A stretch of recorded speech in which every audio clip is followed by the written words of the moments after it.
បាទជំរាបសួរពុកម៉ែបងប្អូនបាទនេះមកចែកចម្លែកពីខ្ញុំការធ្លាយសយោហ្នឹងហើយធ្លាយសយោនេះគោដើរទាត់ចំវ៉ានយើងសល់នេះក៏បែកបាទបែកប៉ុនមេបែកប៉ុនមេដៃហ្នឹង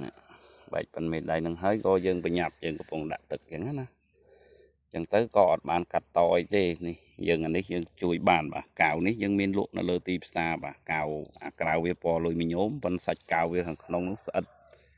ច្រើនបាទហ្នឹងមានលក់នៅតាមអនឡាញឬក៏តាមស្តង់ខ្លះមានលក់អីខាងខ្ញុំមានលក់បាទអញ្ចឹងហើយនេះទឹកបកែបាទទឹកបកែអញ្ចឹងបិទទៅជាប់ហើយយើងរុំកស៊ូថែមពីលើមួយទៀតតាមពិតបិទអានេះក៏ជាប់ដែរ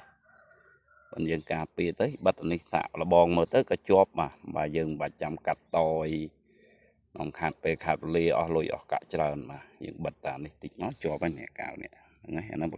កាវគេបិទសង្កសីជំរាបទឹកអីហ្នឹងអាហ្នឹងបកែជាមួយទឹកបាទខ្ញុំបិទចេះបានសម្រេចវាអត់រវល់ច្រើនហ្នឹងហើយបាទសូមអរគុណចែកម្លែកមានប៉ុណ្ណេះ